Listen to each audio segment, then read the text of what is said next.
السلام عليكم تحية للجميع نحاولوا نديروا دي remarques على هذا l'examen blanc. Donc بالنسبة l'exercice 1 concernant les suites c'est basique donc il n'y a pas de problème ما كاينش شي question اللي هو فيه un problème je passe بالنسبة l'exercice 2 concernant les nombres complexes donc je vais directement voir la question 3 petit a donc بالنسبة la question 3 petit a montrer que A fois C égale B. Donc, on a deux méthodes. On peut procéder algébriquement. Donc, remplacer A par la forme algébrique, C par la forme algébrique. Et voilà, simple calcul, on va la forme algébrique de B. Autrement, on va utiliser le fait que B est l'image de C par la rotation R de centre O et de mesure d'angle P sur 4. Donc, on a R de C égale B. Donc, implique que B moins 0 sur C moins 0 égale exponentielle et P sur 4. La définition, bien sûr, de la rotation. Et voilà, B sur C égale exponentielle et P sur 4 qui est exactement A. Voilà. Donc, A le voilà. Voilà la forme trigonométrique de A.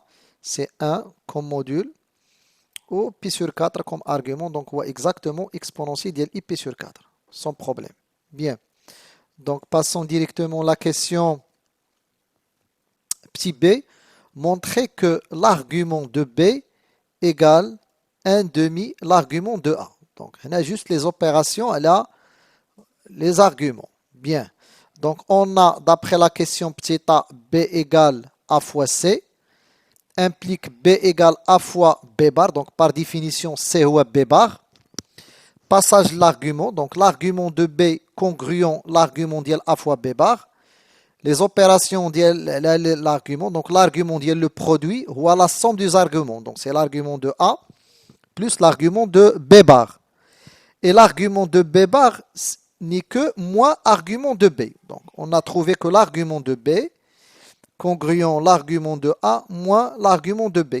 Donc, je vais faire passer à moins l'argument de B, la partie 1. Donc, 2 arguments de B congruent argument de A. Donc, l'argument de B congruent un demi-argument de A, ce qu'il faut démontrer. Donc, sans problème. La question petit b.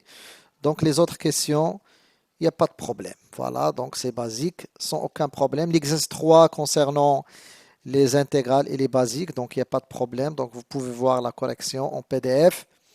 Le problème, il n'y a pas de problème. Je vais juste discuter la question petit c concernant le point d'intersection de C de F et la droite delta.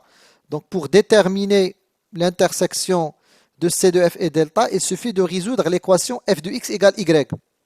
Voilà. Donc, f de x égale y, c'est f de x moins y égale 0.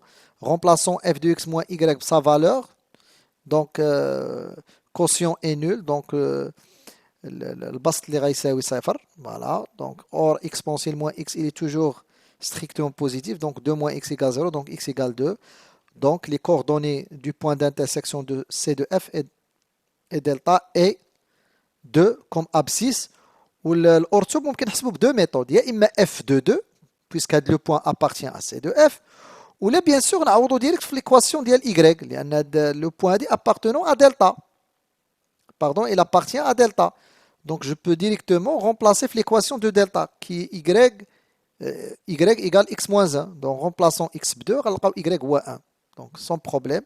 Donc ممكن تلقى الأورثو soit تعوض f de 2 ou bien تعوض في l'équation de la droite delta puisque le point appartient aussi à delta. Voilà. Donc les autres questions sans aucun problème. Je vais passer directement les f-1' de 1. Donc f-1' de 1 c'est la dérivée de la fonction réciproque. Donc voilà la formule, c'est 1 sur f' de f-1 de 1. Remarquez d'après la question, le point d'intersection, f de 2 égale 1. Voilà. Donc f de 2 égale 1, ça veut dire que f moins 1 de 1 égale 2. Donc 1 sur f' de 2. Remplaçons de sa valeur, la formule de la fonction dérivée. Et voilà le résultat. Donc on a la fonction dérivée. Je vais calculer directement f' de 2. Voilà. Voilà. Passons maintenant à la question 7 qui est la représentation graphique de f. Bien. Les étapes, c'est ça. D'abord, il faut construire les asymptotes. Un des asymptotes horizontales d'équation y égale 1 au voisinage de moins l'infini.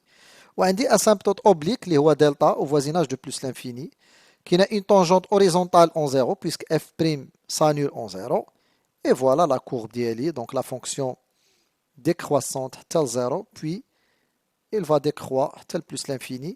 Vous faites attention, le point d'intersection avec delta, c'est le point d'abscisse 2, déjà trouvé. C'est bon, voilà. بقى cf-1, donc la représentation de la fonction réciproque. Bien sûr, on a indiqué bien sûr f-1, cf-1 c'est le symétrique de c de f sur 0 plus l'infini. Donc on a درسنا فقط déterminer la fonction réciproque sur 0 plus l'infini. Donc je vais juste construire la partie هذه. Voilà, من 0 plus l'infini. Donc هنا كاين واحد demi-tangente, ها هو le symétrique ديالو تا هو. كهاد demi-tangente qui est horizontale dirigée à droite, donc elle est verticale dirigée vers le haut. Voilà, donc la symétrie. Donc درت la symétrie حتى ديال l'asymptote delta. Donc symétrique ديالو هو هذا. Le point d'intersection, le voilà. Et voilà, CF-1 sans aucun problème. Ou la symétrie par rapport à D. Voilà, donc je vous souhaite bonne chance et bon courage.